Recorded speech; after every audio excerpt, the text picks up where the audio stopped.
So I was on YouTube today and I got an alert on my phone. It was from Twitter or X. So I took a look at it and it was a report from, I don't know the source it was from, but it was a report saying that Southampton are going to demand 100 million for Tyler Dibling. And I'm like, what is going on?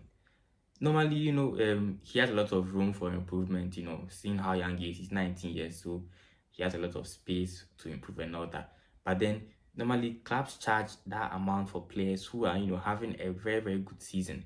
Like, for let's say someone like Joao Felix, he had a very good season in Benfica at the time. Atletico bought him for over 100 million. He had a lot of goal contributions. So, it kind of made sense. And the way he was playing, the kind of stylish dribbling play, and also having goal contributions and all that. So it kind of made sense that okay, he's having a very good season, even though it was like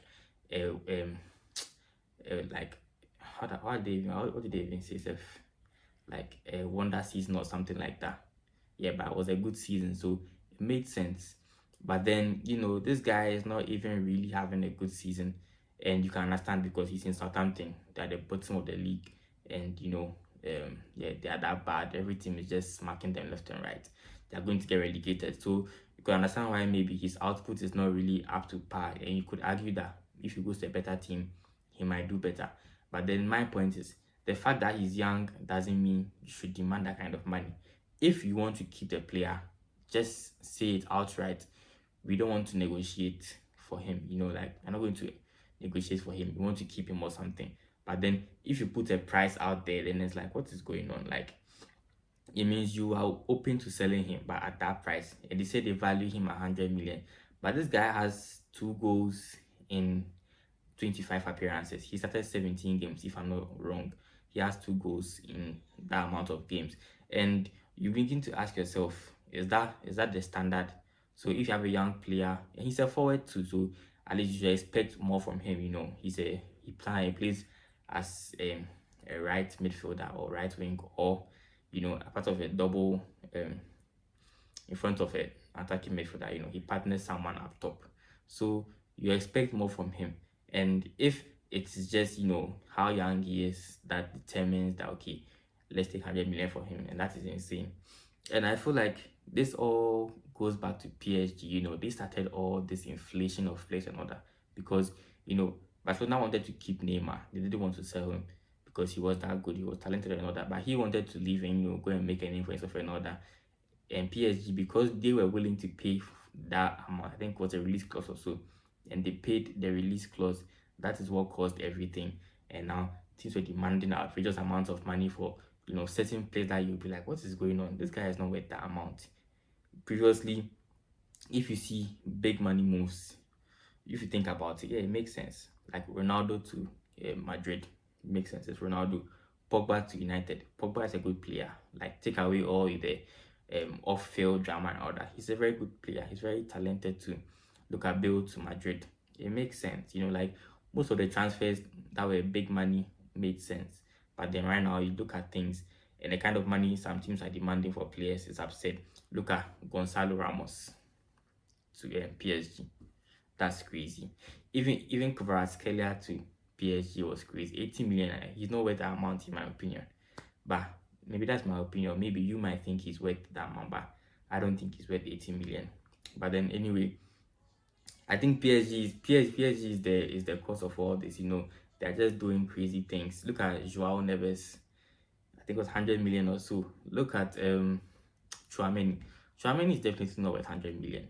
But look, so I just feel like the inflation of players is going to like let us lose a sense of value for these players. Because if Chouameni is 100 million and Jude Bellingham is 100 million, does it mean they are both worth the same? And it's not we are not saying that they are not playing the same position, so you can't really compare them. But then if you look at like how valuable they are for their positions, you see that no, the difference is like quite substantial.